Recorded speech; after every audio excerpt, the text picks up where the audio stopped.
Okay, I think we are here. This is just going to be a pretty short one, but I wanted to show off my invertebrate plushes, and I realize it's got to be today because one of them is about to go in the mail. So we're going to start with that one. This is a millipede, no specific species, just kind of a general millipede. I don't know, is there one that has 72 legs total? Because that's how many I sewed. I've been calling him legs whenever I talk about him, because that is the experience of making him, is legs. He is 3 feet long, entirely soft, squish squish, very cute, and many legs. I was worried they wouldn't look dense enough to read as a millipede instead of a centipede. I think I overdid it slightly, but no regrets. Legs.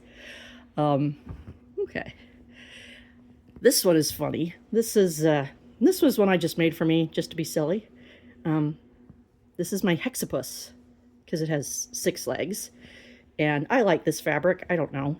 I don't get the chance to use it much, but octopodes can actually become bumpy all over their whole surface, as well as having bumps for the suckers. It tends to mean that they're angry. The more bumped up texture on cuttlefish and octopi, and I don't know for certain if squids do it. But anyways, it's a sign of anger. So I don't know. Angry hexapus, who can also change colors. Although only 2, alas. I cannot do chromatophores in plushy form. But cute little guy. All right. This one was a commission. This is a nudibranch based on the Spanish shawl, which has this glorious red and orange stuff along the back.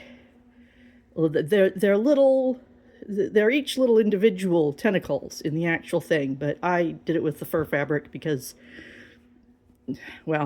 legs. I don't want to do that again.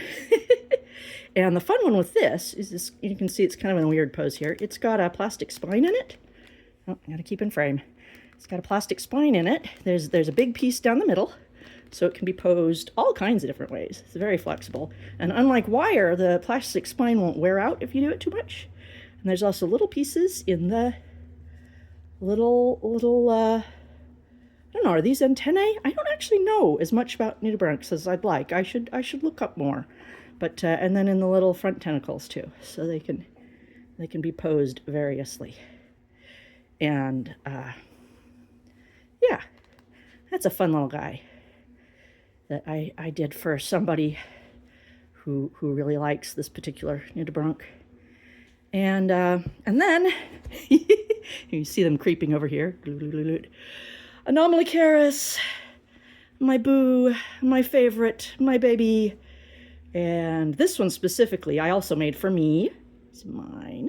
Boop, boop, boop, boop, boop. Because doing it in the galaxy pattern is based on a story I'm writing about the mythical figure of death, Thanatos, down through deep time.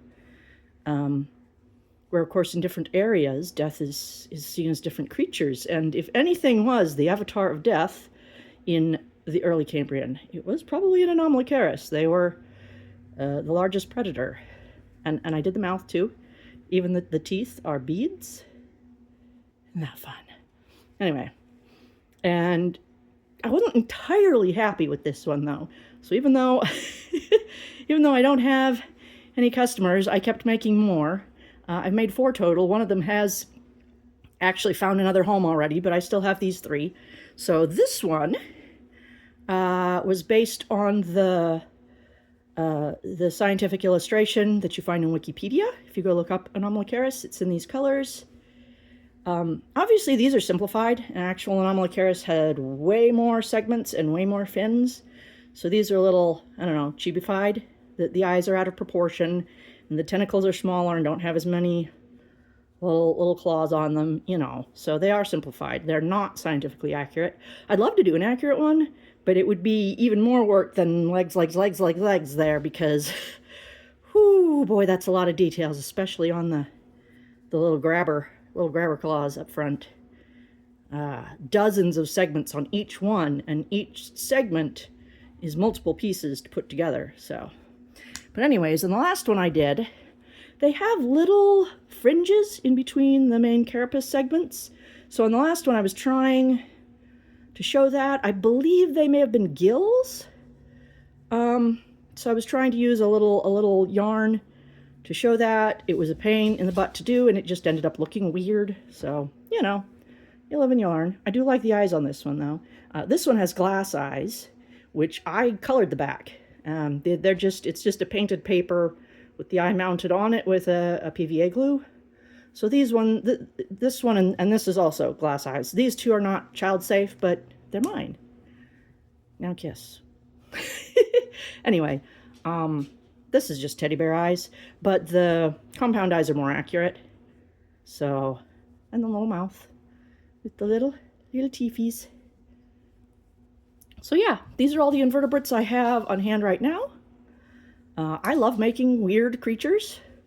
I love making, you know, dragons and monsters and whatever else. And yeah, these are great.